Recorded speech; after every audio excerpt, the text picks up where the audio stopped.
दोस्तों, स्वागत है आपका basics of stock market for a beginner course में। इस कोर्स में हम देखेंगे स्टॉक मार्केट से रिलेटेड छोटी-छोटी चीज़ें और धीरे-धीरे हम अपने लेवल को बढ़ाएँगे और एडवांस लेवल तक जाके हम देखेंगे कि किसी भी स्टॉक को हम फंडामेंटली कैसे एनालिसिस करके खरीद सकते हैं, एक बेटर एंट्री पॉइंट के साथ। तो आइए दोस्तों स्टार्ट करते हैं basics of stock market for a beginner. तो ये है हमारा पार्ट 1। पार्ट 1 में हम पहले देखेंगे कि शेयर क्या होता है। उसके बाद कंपनी शेयर इशू करती क्यों है? देन लोग शेयर खरीदते क्यों हैं? अगर कंपनी कोई इशू कर रही है शेयर, लोग खरीद रहे हैं, तो उसके पीछे रीज़न क्या होता है?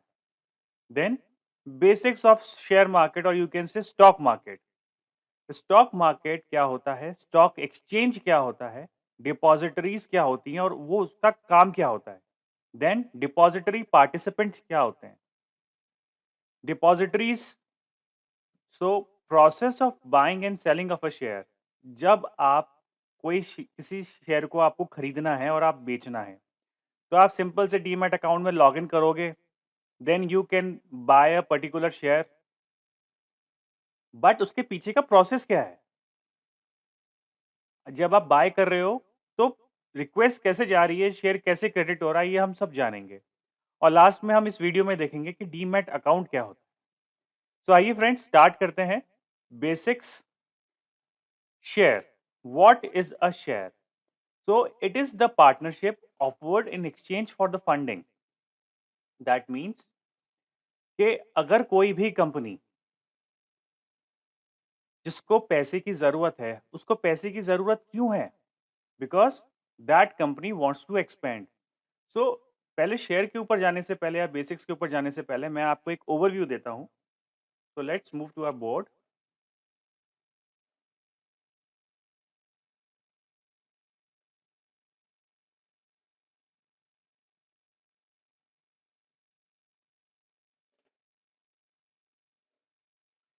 सो गाइस, मैं कंसीडर करता हूँ कि आपकी ये कोई कंपनी है एंड इट दिस कंपनी इस कंपनी का नाम है एबीसी। ये फर्नीचर मैन्युफैक्चर करती है।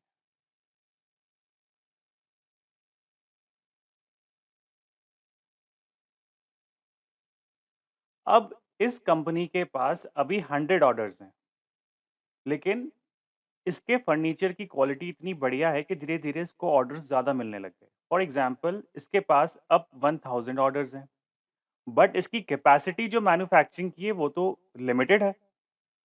अब जब लिमिटेड कैपेसिटी का मतलब इसके रिसोर्सेज़ लिमिटेड हैं। इसके पास पैसा लिमिटेड है, मैन पावर लिमिटेड है, तो ये लिमिटेड ऑर्डर्स को ही फुलफ़िल कर सकती है। तो अगर इसको अब अपनी कैपेसिटी को इंक्रीज़ करना है,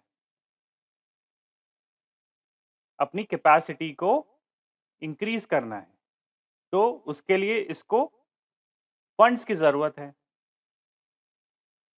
अब ये जो फंड्स हैं, ये फंड्स कहाँ से आ सकते हैं? अब ये फंड्स या तो ये बैंक के पास जाए, बैंक से लोन ले और लोन को चुकाने के लिए इंटरेस्ट दे। ये एक ऑप्शन है। And what is the second option?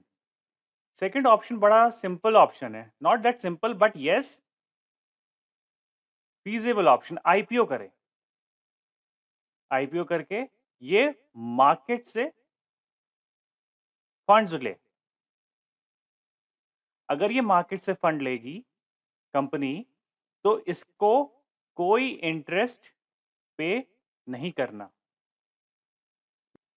तो आईपीओ में कंपनी जाएगी मार्केट में, बोलेगी कि हम अपनी हिस्सेदारी दे रहे हैं आपको, आप हिस्सेदारी के बदले हमें पैसा दो। अगर इन्वेस्टर को लगेगा कि ये कंपनी आगे ग्रो कर सकती है, तो इन्वेस्टर इसको फंड्स देंगे और बदले में उनको क्या मिलेगा? उनको मिलेगी ओनरशिप। और ओनरशिप किस हिसाब से मिलेगी? जितना अमाउंट वो इन्वेस्ट करेंगे, उसके हिसाब से उनको ओनरशिप मिल जाएगी। और लेट्स सपोज़ अब आईपीओ तो कंपनी का एक ही बार होता है। अब कोई कंपनी है, ठीक है, वो अच्छा परफ़ॉर्म कर रही है एंड आपको लगा यार आईपीओ के टाइम पे हम कंपनी में इन्वेस्ट करते, बट अभी हम अब हम कर सकते हैं इन्वेस्ट। तो आप क्या करेंगे, आप सेकेंडरी मार्केट से खरीद सकते हैं। तो सेकेंडरी मार्केट, आईपीओ ये सब हम वैसे तो अभी देखेंगे कि टर्म्स क्या होते हैं एंड इनमें हम ट्रेड कैसे कर सकते हैं, हम अप्लाई कैसे कर सकते हैं, बहुत सिंपल प्रोसेस होता है। सो ये एक बेसिक चीज़ है कि जब कंपनी को पैसे की ज़रूरत होती है फॉर एक्सपेंशन या किसी प्रोजेक्ट को ओवरटेक करना है, तो वो बैंक के पास जाने के बजाय कंपनी पब्लिक के पास जाती है और बोलती है कि हम आपको अपनी हिस्सेदारी ऑफ़र करते हैं, बदले में आप हम पे हमारे कंपनी में इन्वेस्ट करिए। अगर इन्वेस्टर को लगेगा कि यस, ये कंपनी आगे चल के बहुत अच्छा परफ़ॉर्म कर सकती है, तो वो इन्वेस्ट करेंगे। उस पैसे को कंपनी लेगी और अपना जो कैपेसिटी है, उसको बढ़ाएगी या फिर नए प्रोजेक्ट्स लेने हैं, उसमें पैसा लगाएगी। अब इस काम में जब मार्केट में जाके आप पैसा उठा रहे हो इन्वेस्टर से, तो आपको इंटरेस्ट नहीं पे करना, बट येस, आप उनको प्रॉफ़िट देते हो इन द फॉर्म ऑफ डिविडेंड। और कंपनी अच्छा परफ़ॉर्म करती है, तो कंपनी का शेयर भी ऊपर की तरफ मूव करता है मार्केट में, तो वहाँ से भी आपको प्रॉफ़िट मिलता है। तो अब हम देखते हैं एक-एक करके कि बेसिक जो हम टर्म्स यूज़ करते हैं, शेयर्स, स्टॉक मार्केट, ये सब चीज़ें होती क्या हैं एग्ज़ैक्टली? हम अपनी स्लाइड्स पे वापस आते हैं। तो शेयर क्या है? किसी कंपनी को अगर पैसे की रिक्वायरमेंट है, कोई प्रोजेक्ट लेना है या अपनी कैपेसिटी बढ़ानी है या किसी कंपनी को ओवरटेक करना है, तो इंस्टेड के वो बैंक के पास जाए, वो पब्लिक के पास जाएगी, शेयर्स ऑफ़र करेगी, हिस्सेदारी ऑफ़र करेगी, उसके बदले में पैसे लेगी। So it is the partnership offered in exchange for the funding. A person who buys the share of a company is basically the shareholder of that particular company। तो यही मैंने आपको बताया था, अगर कोई भी इन्वेस्टर उस कंपनी के शेयर खरीदता है, हिस्सेदारी खरीदता है और बदले में फंड्स देता है कंपनी को इन्वेस्ट करने के लिए, तो वो जिस इन्वेस्टर ने उस शेयर को खरीदा है, यानी उसने उस कंपनी की हिस्सेदारी खरीद ली। अब वो उस कंपनी का एक हिस्सेदार है, शेयर होल्डर है। तो जो भी कंपनी के डिसीजंस होंगे, उसमें उसका पूरा-पूरा रोल होता है। कंपनी की जितनी भी मीटिंग्स होती हैं, उसकी सारा नोटिफ़िकेशन आएगा। कंपनी के जितने भी मेजर डिसीजंस होते हैं, वो आपके मेल्स पे आएँगे। तो बेसिकली अब आप उस कंपनी के शेयर होल्डर बन गए हो। A share holder has ownership of the company in the company of the value stocks are bought. Okay? If a company performs well, then the share holder enjoy the capital gains. भाई अगर company अच्छा काम करेगी, company की growth अच्छी है, company के profits हो रहे हैं, कंपनी की अर्निंग्स अच्छी आ रही हैं, तो उसी हिसाब से लोग उसमें और इन्वेस्ट करेंगे। उसमें और इन्वेस्ट करेंगे, तो उसका शेयर का प्राइस ऊपर की तरफ जाएगा और जब शेयर प्राइस बढ़ेगा, तो आपको भी तो प्रॉफिट होगा। उस प्रॉफिट को हम बोलते हैं capital gain. If company posts profits, then the shareholders will get the share in the profits in the form of dividends। अगर कंपनी अच्छा प्रॉफिट कमाती है, उस तो उस प्रॉफिट का कुछ परसेंटेज वो एक्सपेंशन के लिए लगाएगी और कुछ परसेंटेज वो अपने शेयर होल्डर्स में डिस्ट्रीब्यूट कर देती है in the form of dividend. तो dividend percent basically board of director decide करते हैं, बट यस, आपको उस प्रॉफिट में से कुछ मिल जाता है।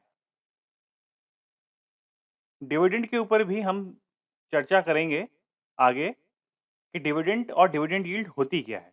बहुत डिटेल में हम इसको जानेंगे। तो ये था शेयर। शेयर कंपनी ऑफर करती है इन्वेस्टर को, हिस्सेदारी देती है in exchange of the funds जो उसको चाहिए फॉर एक्सपेंशन या किसी प्रोजेक्ट को लेने के लिए। अब कंपनी शेयर इश्यू क्यों करती है, हम ऑलरेडी देख चुके हैं, बस इसको थोड़ा डिटेल में जानते हैं। To overcome the issue of fund limitation to grow the business. हर कंपनी को अपना बिजनेस ग्रो करना है, तो फंड की लिमिटेशन तो होगी। उस फंड की लिमिटेशन को हटाने के लिए कंपनी शेयर्स इश्यू करती है। If any company wants to take another company और अंडरटेक न्यू प्रोजेक्ट्स, ये हम देख ही चुके हैं। In order to grow business company has following choices. Bank loan, तब लोन ले रहे हो तो उस पे इंटरेस्ट तो पे करना है। बट अगर आप पब्लिक जाके आईपीओ में अपनी कंपनी के शेयर्स इशू करते हो तो आपको उसमें कोई इंटरेस्ट पे नहीं करना। So company issue share of the company to the investors who want to invest money in the company. जो इन्वेस्टर उस कंपनी में पैसा इन्वेस्ट करना चाहते हैं, आप उनको शेयर इशू कर देते हो। Now companies do not need to pay the interest or share the profits until their board approves the dividend percent to be given to the shareholders from the profit. अगर company के पास profits हैं तो board of directors he decide करेंगे कितना dividend मिलना है। ये हम इसके ऊपर भी हम बात कर चुके हैं। नाउ अब लोग शेयर क्यों खरीदते हैं?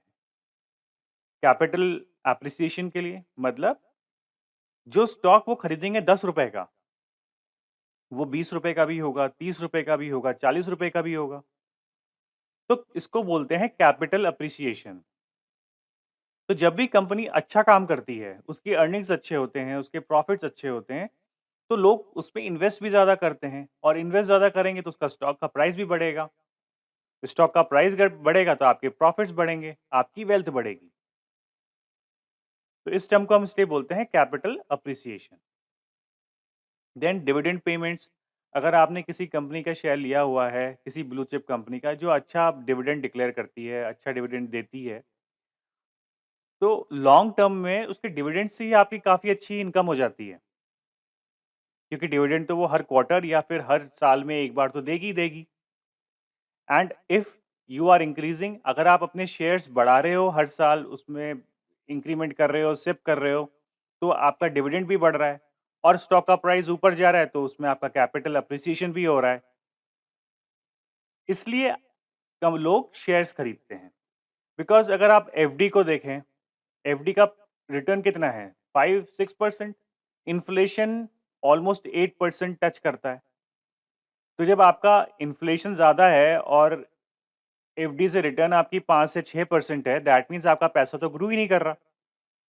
तो पैसा आपका अगर 8% से ज़्यादा ग्रो करेगा एनुअली, देन ओनली आपके पैसे की वैल्यू बनी रहेगी। तो उसी लिए लोग स्टॉक मार्केट में इन्वेस्ट करते हैं जिससे उनकी रिटर्न्स बढ़े, उनका पैसा ग्रो करे। Buying shares, investor acquires the right to vote. जब आप शेयर होल्डर होते हो तो आपके पास राइट टू वोट भी होता है। Stocks investment keeps pace with the inflation rate and help you to plan for your future goals. अगर आप एफडी में इन्वेस्ट कर रहे हो 5-6% पे, तो जैसे जैसे टाइम बीतता है आपका पैसा कम होता है। क्योंकि 8%, फॉर एग्जाम्पल मैं 1 लाख रुपीज़ लूँ तो 8% इन्फ्लेशन है। तो नेक्स्ट ईयर जो आज 1 लाख रुपया है, वो नेक्स्ट ईयर 1,08,000 होगा। दैट मीन्स जो आज पैसे की वैल्यू 1 लाख रुपए की है, वो 1 लाख रुपया अगले साल 1,08,000 होगा। बट एफडी ने कितना करके दिया आपको? 1,06,000। तो दैट मीन्स जो पैसा ग्रो होना चाहिए था, एटलीस्ट पैसे को अपनी वैल्यू मेंटेन करनी चाहिए थी, वो वैल्यू भी नहीं मेंटेन कर पा रहा। तो 8% से ज़्यादा आपको रिटर्न्स चाहिए ही चाहिए अगर आपको ग्रो करना है आपके पैसे को तो। Savings account gives 2 to 3%, FDs gives 5 to 6%। Real estate investment is not liquid. अब आपने एक प्रॉपर्टी तो खरीद ली, ठीक है, प्रॉपर्टी के दाम बढ़ जाते हैं ओवर द टाइम, बट क्या वो लिक्विड होता है? आपको जब पैसे की जरूरत पड़ी आप उसको बेच दोगे हैंड टू हैंड? उसके लिए आपको ढूंढना पड़ेगा बायर। तो that is not a simple task, उसमें टाइम लग जाता है। बट अगर आप स्टॉक मार्केट में इन्वेस्ट करते हो, आपके रिटर्न्स बढ़ते हैं। अगर आप किसी ब्लू चिप कंपनी में, बड़ी कंपनी में इन्वेस्ट करते हो, तो वो कंपनी ग्रो करती है, उसके संग आपका जो वेल्थ है वो भी ग्रो करती है, आपके पास डिविडेंड भी आते हैं और जब भी आपको पैसे की ज़रूरत हो, आप उसको बेच भी सकते हो। 2 दिन में आपके अकाउंट में पैसा सारा आ जाता है।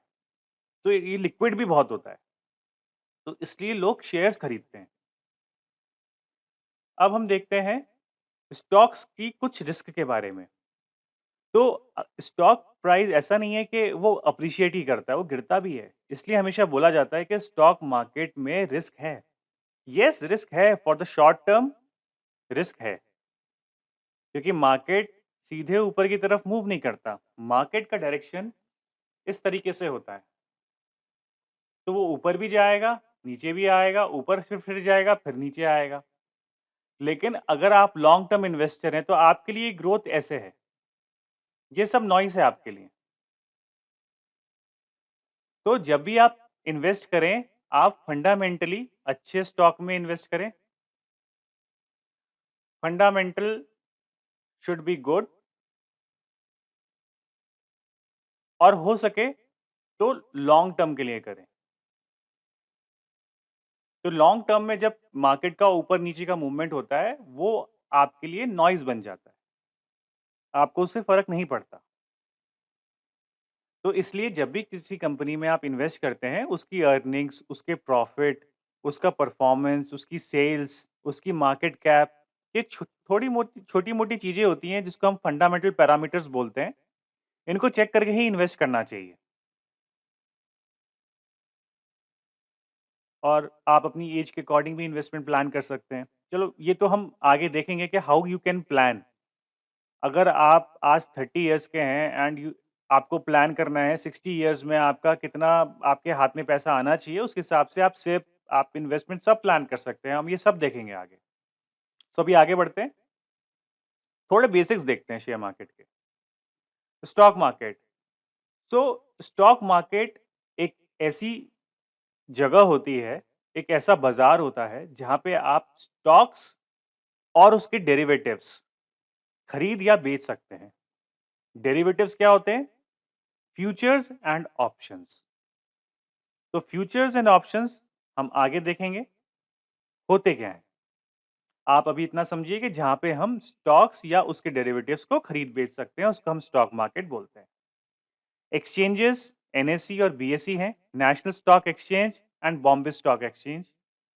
बॉम्बे स्टॉक एक्सचेंज बहुत पुराना एक्सचेंज है एंड नेशनल स्टॉक एक्सचेंज 92 में फॉर्म हुआ था। Market place. अब stock market and stock exchange are, ये बेसिकली एक एक दूसरे के बिहाफ पे हम यूज कर सकते हैं। स्टॉक मार्केट बोले कि स्टॉक एक्सचेंज बोले, बिकॉज जो भी बायर्स और सेलर्स होते हैं, ये एक्सचेंज के थ्रू ही ट्रेड करते हैं और उन्हीं कंपनीज में ट्रेड करते हैं जो एक्सचेंज पे लिस्टेड होती हैं। एक्सचेंज पे लिस्टेड होने का मतलब है, जो कंपनी मार्केट में आईपीओ के थ्रू आएगी, उसको सेबी का अप्रूवल मिलेगा और वो एक्सचेंज पे लिस्ट होगी, तभी उस पे ट्रेडिंग होगी, तभी आप उसको खरीद बेच सकते हैं। तो अगर ऐसी कोई कंपनी जो एनएसई या बीएसई जो एक्सचेंज है वहां पे लिस्टेड नहीं है, उसको आप खरीद बेच नहीं सकते उसका शेयर। Then market participants. कौन कौन पार्टिसिपेट करता है बाइंग और सेलिंग में? तो आपके मेजर 3 पार्टिसिपेंट्स होते हैं। एफआईआईज़, बहुत आपने सुना होगा, एफआईआईज़ आए, एफआईआईज़ बेच रहे हैं, मार्केट नीचे जा रहा है, डीआईज़ खरीद रहे हैं।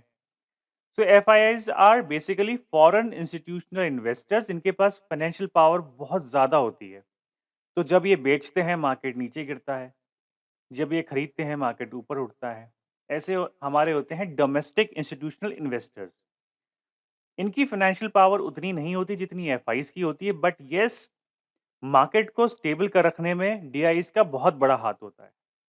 जब एफआईज़ बेचते हैं, जनरली डीआईज़ उस समय खरीदते हैं, तो हमारा मार्केट ज़्यादा नीचे नहीं जाता।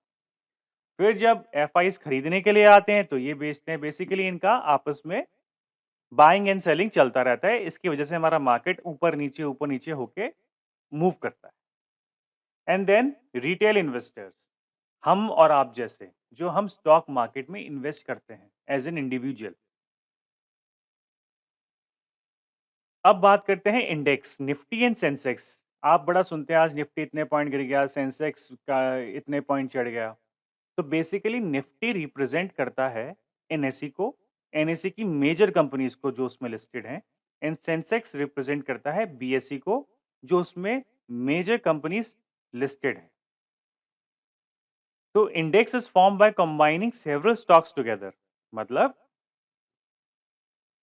आपके जितनी भी बेस्ट परफॉर्मिंग कंपनीज हैं, निफ्टी में टॉप 50 कंपनीज हैं, उनको मिला के उनके 50 कंपनियों के स्टॉक को मिला के एक इंडेक्स बनाया जाता है।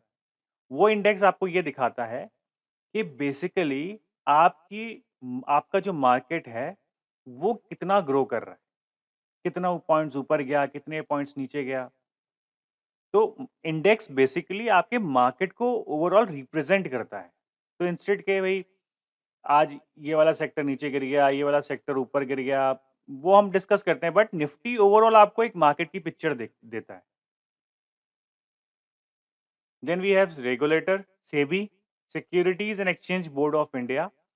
तो एनएसई, बीएसई, आपका जो खरीदते हो, बेचते हो, ब्रोकर्स, ये सब सेबी के बनाए हुए रूल्स के अकॉर्डिंग ही काम करते हैं।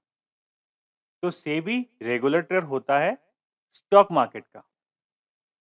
और जो आप शेयर्स खरीदते हो, आजकल जो जितने भी आपके स्टॉक्स हैं, ये फिजिकल फॉर्म में नहीं मिलते, ये डीमटेरियलाइज्ड फॉर्म में मिलते हैं। That means electronic form. तो इनकी एंट्री होती कहाँ है, ये सेव कहाँ होते हैं? ये होते हैं सीडीएसएल एंड एनएसडीएल में। ये हमारी 2 डिपॉजिटरीज़ हैं। तो डिपॉजिटरीज़ को भी हम बहुत डिटेल में देखेंगे आने वाली स्लाइड्स में।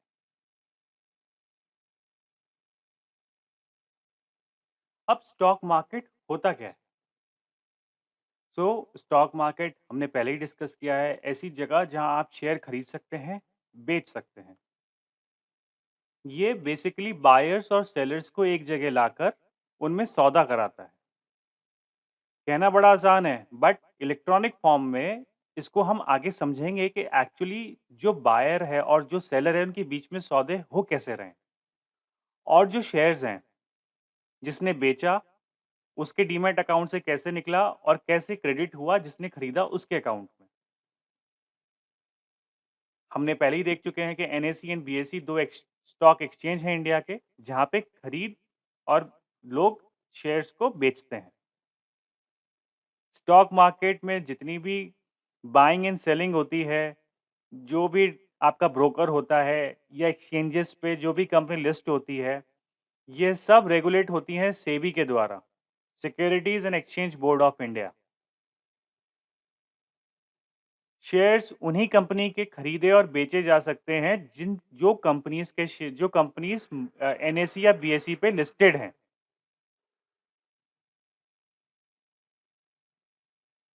सेबी ही गाइडलाइंस इशू करता है टाइम टू टाइम और रूल्स बनाता है for trading at NSE and BSE.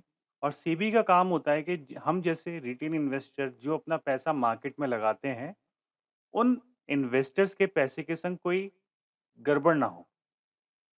सो ये सेफगार्ड करता है इन्वेस्टर का पैसा by forming rules.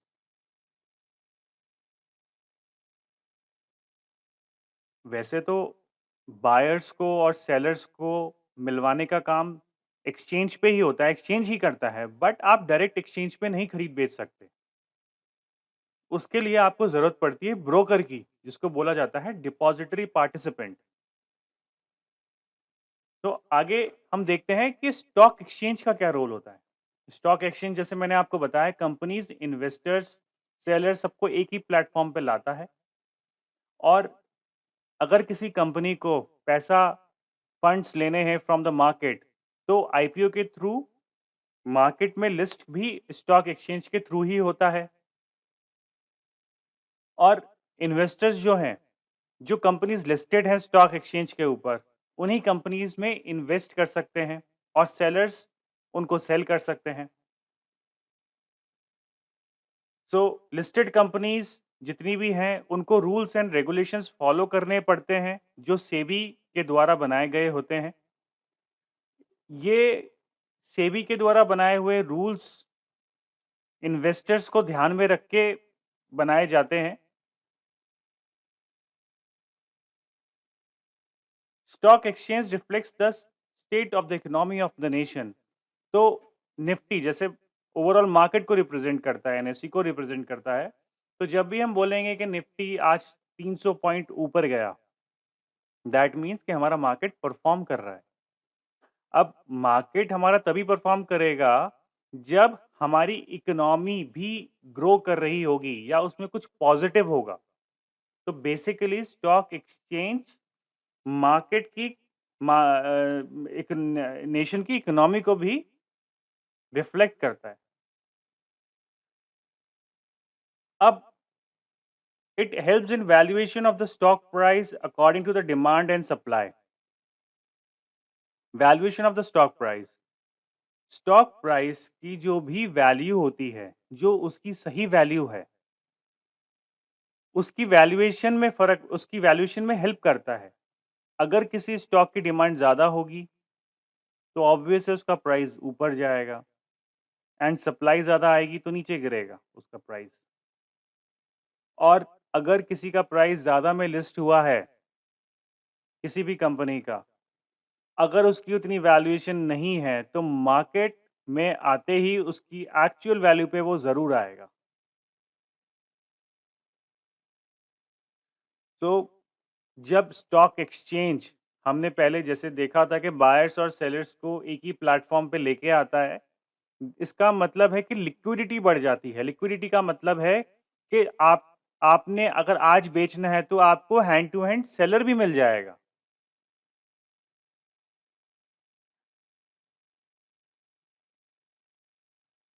Facilities buying and selling and hence the liquidity. तो अगर आपको कोई शेयर सेल करना है, लिक्विडिटी का मतलब होता है कि इसमें number of sellers and buyers इतने होते हैं कि अगर आप बेचना चाहते हो तो आपको बायर हैंड टू हैंड मिल जाएगा, आपको वेट नहीं करना पड़ेगा। तो दिस इज़ द लिक्विडिटी, ये लिक्विडिटी भी बढ़ाता है। This is your BSE. अब हम एक बार प्रोसेस देखते हैं होता क्या है।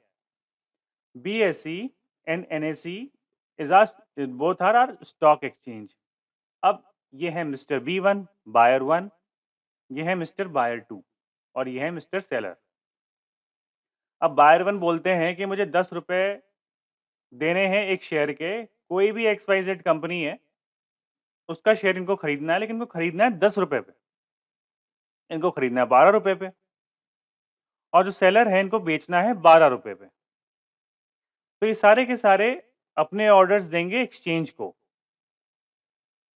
सो जिसका ऑर्डर जिसके संग मैच करेगा, उसका ट्रांज़ैक्शन हो जाएगा। देखिए मिस्टर बायर 2 और सेलर दोनों मुस्कुरा लिए एंड बायर 1 का ऑर्डर एग्ज़ीक्यूट नहीं हुआ, तो वो चुपचाप एक्सचेंज से बाहर आ गए।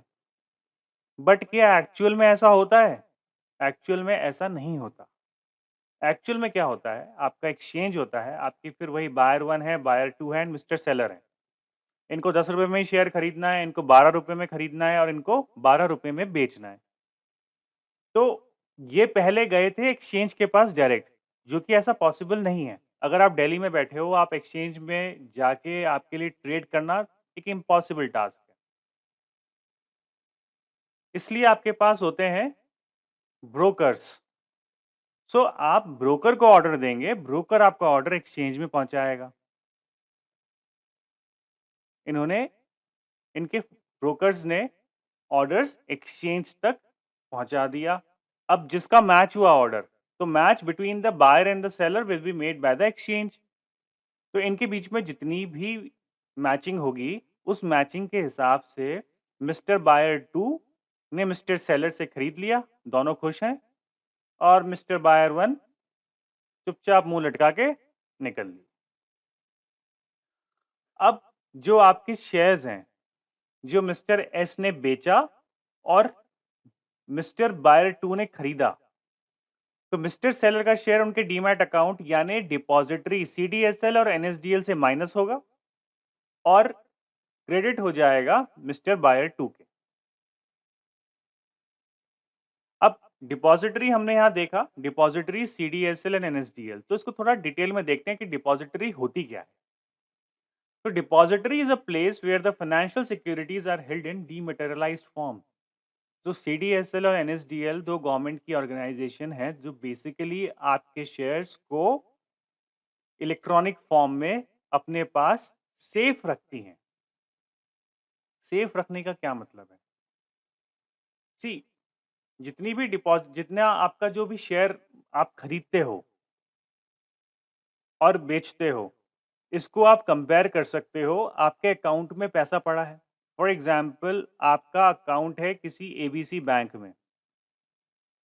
अब उस अकाउंट में ही आपका पैसा क्रेडिट होगा और उसी अकाउंट में आपका पैसा उसी अकाउंट से डेबिट होगा। सिमिलरली जो आपका डीमैट अकाउंट होता है, उस डीमैट अकाउंट में ही आपका शेयर क्रेडिट होगा या डेबिट होगा अगर आप बेचेंगे तो। तो demat account is basically CDSL या एनएसडीएल पे होता है, डिपॉज़िटरीज़ पे। तो डीमैट अकाउंट का काम सिर्फ इतना सा है कि वो आपको दिखाए कि आपका जो अकाउंट है उसमें कितने आपके शेयर्स पड़े हुए हैं या आपने बेचे हैं तो कितने गए और खरीदे तो कितने आए। देन जो भी रिकॉर्ड्स हैं जो आपको डीमैट में दिखाई देते हैं, ये सब रिकॉर्ड के लिए रिस्पॉन्सिबल वो डिपॉजिटरीज ही होती हैं, एनएसडीएल एंड सीडीएसएल। और ये गवर्न होती हैं डिपॉजिटरी एक्ट 1996 के थ्रू। दो डिपॉजिटरीज हैं, ये हम ऑलरेडी डिस्कस कर चुके हैं। NSDL which is known as national securities depository limited and CDSL central depository services India limited. अब जो डिपॉजिटरीज हैं, ये अपने क्लाइंट से या इन्वेस्टर से डिपॉजिटरी पार्टिसिपेंट के थ्रू ही बात करती हैं। बात इन द सेंस के इनके थ्रू ही इंटरैक्ट करती हैं। दैट मीन्स कि अगर आपका शेयर सीडीएसएल या एनएसडीएल में क्रेडिट होता है, अगर आप खरीदते हैं तो आप जाके डिपॉजिटरी में नहीं देखोगे, आप जाके अपने डीमैट अकाउंट में देखोगे। तो अब एनएसडीएल और सीडीएसएल तो मुंबई में है, आपका शेयर वहाँ क्रेडिट हुआ, तो आप देखोगे कैसे? You need some electronic form. तो जो भी इंटरैक्शन होता है पैन इंडिया, वो डिपॉजिटरी पार्टिसिपेंट्स के थ्रू ही होता है। इनको हम बोलते हैं ब्रोकर्स। बड़े-बड़े ब्रोकर्स या discounted broker, Sharekhan, Zerodha, Upstox, Fyers, ICICI direct, ये सारे डिपॉजिटरी पार्टिसिपेंट्स होते हैं। ये आपका एक डीमैट अकाउंट खुलवाते हैं जिसमें एक डीपीआईडी होती है, डिपॉजिटरी पार्टिसिपेंट आईडी। तो वो उस आईडी में आपका शेयर क्रेडिट होता है। तो हम अभी आगे देखेंगे कि एग्ज़ैक्टली बेसिकली डीमैट अकाउंट होता क्या है।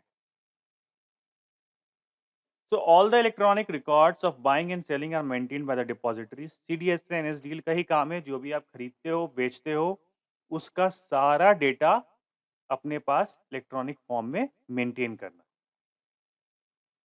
Depositories also provide the service to the companies to process and to maintain the shares in the demat form. So जो भी मैंने आपको बताया कि कंपनीज बेसिकली अगर आपने किसी कंपनी का शेयर खरीदा, तो अब वो जो कंपनीज़ हैं, वो ये सारा डेटा मेंटेन करना उनके लिए बहुत बड़ा टास्क हो जाएगा। एक अलग ही उनको सर्विसेज़ खोलनी पड़ेंगी। तो जो कंपनीज़ जिनके शेयर्स लिस्टेड हैं, उनको भी सारा डेटा, उनका सारा डेटा का प्रोसेस मेंटेन करना, ये भी डिपॉज़िटरी का ही काम होता है। अब फंक्शंस ऑफ डिपॉज़िटरी सिस्टम हम देख लेते हैं कि बेसिकली डिपॉज़िटरी सिस्टम के फंक्शंस होते क्या हैं? तो पहला फंक्शन होता है डीमैटेरियलाइज़ेशन। डीमैटेरियलाइज़ेशन का मतलब है कि जितने भी आपके पहले ट्रेडिंग हुआ करती थी, वो फिज़िकल शेयर्स में हुआ करती थी। बट आज सारे इलेक्ट्रॉनिक फॉर्म में शेयर्स आते हैं और आपके अकाउंट में सीडीएस और एनएसडीएल के अकाउंट में क्रेडिट हो जाते हैं। तो ये काम भी डिपॉजिटरी सिस्टम का होता है। देन कॉर्पोरेट एक्शंस, बेसिकली जितने भी आपको डिविडेंड आते हैं, बोनस शेयर आते हैं शेयर होल्डर को, वो सारे के लिए उस सारे एक्शंस के लिए रिस्पॉन्सिबल डिपॉजिटरी सिस्टम ही होता है। देन प्लेज एंड हाइपोथिकेशंस, जब आप लेट्स सपोज आपको आपके अकाउंट में कुछ शेयर्स पड़े हुए हैं और आपको उनके अगेंस्ट या तो पैसा चाहिए या आप उनके अगेंस्ट उनको प्लेज करके उनको गिरवी रख के आप ट्रेड करना चाहते हैं। तो डिपॉजिटरीज ही कोलैटरल अकाउंट प्रोवाइड करते हैं जहाँ पे आपकी जो गिरवी रखी हुई सिक्योरिटीज़ हैं या स्टॉक्स हैं वो रखे जाते हैं और तब तक रखे रहते हैं जब तक आप वो पैसा वापस नहीं कर देते। Then linkage with the clearing system. तो क्लियरिंग सिस्टम क्या होता है? जैसे आपने कोई शेयर खरीदा, तो शेयर ट्रांज़ैक्शन +2 यानी T+2 डे में आपके अकाउंट में क्रेडिट होता है। तो जो एक्चुअल सेटलमेंट है ट्रेड का बायर और सेलर के बीच में, ये डिपॉजिटरी सिस्टम के थ्रू ही होता है। अब हम बात कर लेते हैं depository participants. Basically depository participants होते क्या हैं? हम तो ये तो जान गए कि डिपॉजिटरी पार्टिसिपेंट्स के थ्रू ही डिपॉजिटरीज काम करती हैं और ये ब्रोकर्स होते हैं। सो इंटरमीडिएटरी तो होते हैं, हम देख चुके हैं इन्वेस्टर और डिपॉजिटरीज के बीच में।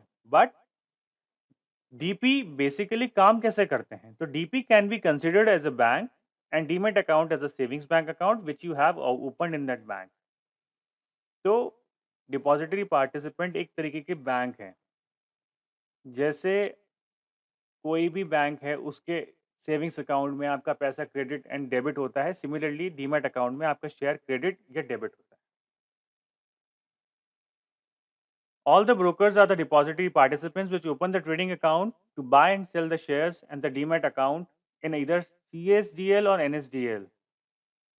तो CDSL या NSDL में ही आपके जो शेयर्स होते हैं वो क्रेडिट या डेबिट होते हैं और डिपॉजिटरी पार्टिसिपेंट्स ही उसको फैसिलिटेट करते हैं। यही आपका डीमैट अकाउंट डिपॉजिटरीज के साथ मेंटेन करते हैं। जब आप अपना अकाउंट खोलते हो डीमैट अकाउंट, तो आपको दिखता है कि आपके अकाउंट में कितने शेयर्स हैं। तो बेसिकली वो शेयर्स आपके CDSL या NSDL के अकाउंट में हैं। सो डिपॉजिटरीज क्योंकि पैन इंडिया सर्विसेज उनको देनी है और एक ऑफिस से वो नहीं दे सकते, तो वो अपॉइंट करते हैं डिपॉजिटरी पार्टिसिपेंट्स, जिसको हम ब्रोकर भी बोलते हैं, पैन इंडिया सर्विसेज देने के लिए।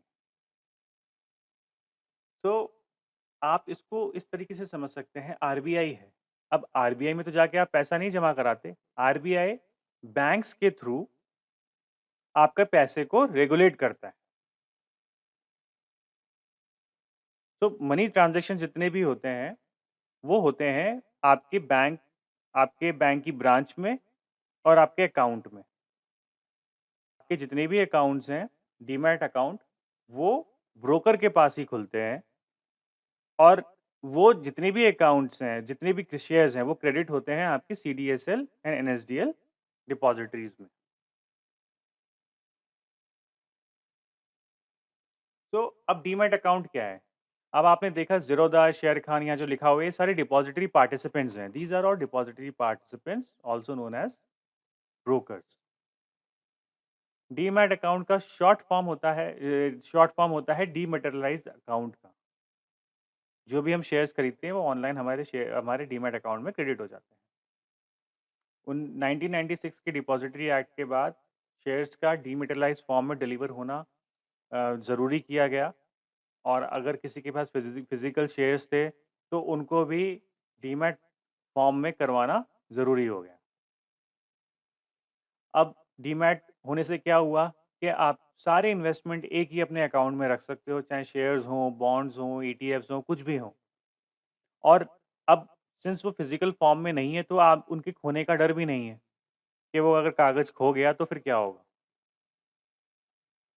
बिकॉज़ वो इलेक्ट्रॉनिक फॉर्म में डिपॉजिटरीज़ में सेफ हैं। You can buy and sell the shares, ETFs, mutual funds through the demat plus trading account. अब डीमैट और ट्रेडिंग अकाउंट, आप जब भी डीमैट अकाउंट खुलवाने जाएंगे तो आपका demat and trading account simultaneously खुलता है। इसको हम अलग से नहीं बोलते आजकल, बट यस, डीमैट अकाउंट जो है वो डीमैट प्लस ट्रेडिंग अकाउंट दोनों को मिला के बनता है। डीमैट आपको सिर्फ लिस्टिंग दिखाता है कि आपके पास कौन कौन से शेयर्स हैं। ट्रेडिंग अकाउंट के होने से आप बाय एंड सेल दोनों कर सकते हैं।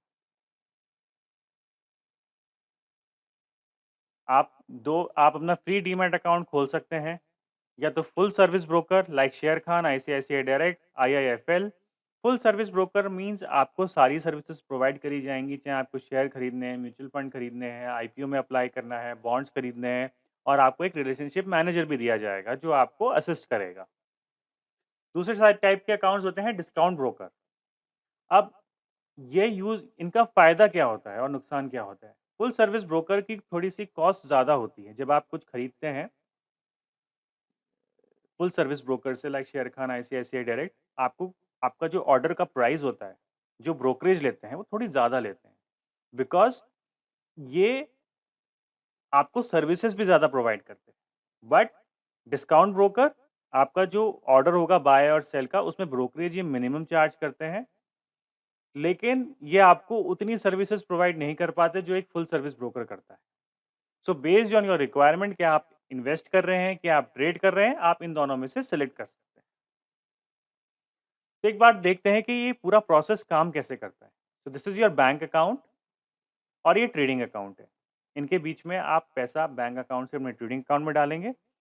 अगर आपको खरीदने हैं शेयर्स और अगर आपने बेच के पैसा लिया है, तो आप अपने बैंक अकाउंट में ट्रेडिंग अकाउंट से ट्रांसफ़र कर देंगे। ट्रेडिंग अकाउंट से अगर आपको बाय करना है, तो अपना ऑर्डर आपका जाएगा एनएसई एंड बीएसई पे। अगर एनएसई एंड बीएसई पे सेलर है, उसी प्राइस पे, तो आपका ऑर्डर एग्ज़ीक्यूट होगा और जो शेयर्स होंगे T+2 में क्रेडिट हो जाएँगे आपकी डिपॉज़िटरी सीडीएसएल और एनएसडीएल या एनएसडीएल में। इनमें से किसी एक में ही आपका अकाउंट होता है। तो सेलर के माइनस होंगे और आपके अकाउंट में सीडीएसएल में या एनएसडीएल में क्रेडिट हो जाएँगे। उसके बाद जो भी शेयर्स की लिस्ट है आपका डीमैट अकाउंट में, वो भी अपडेट होगी। तो डीमैट अकाउंट में आपको शेयर्स की लिस्ट मिलती है और वो लिंक होते हैं आपके सीडीएसएल एनएसडीएल अकाउंट से। तो अगर कोई क्रेडिट हुआ, तो शेयर लिस्ट अपडेट हो जाएगी and it will show you. So this is the part 1। ये पार्ट 1 में हमने देखा बिल्कुल बेसिक्स कि स्टॉक मार्केट क्या होता है, एक्सचेंज क्या होते हैं, डिपॉज़िटरीज़ क्या होती हैं, डिपॉज़िटरी पार्टिसिपेंट्स क्या होते हैं। नेक्स्ट वीडियो में हम देखेंगे कि trading terms short term, medium term, long term क्या होता है, स्विंग ट्रेड क्या होता है, पोजिशनल ट्रेडिंग क्या होती है।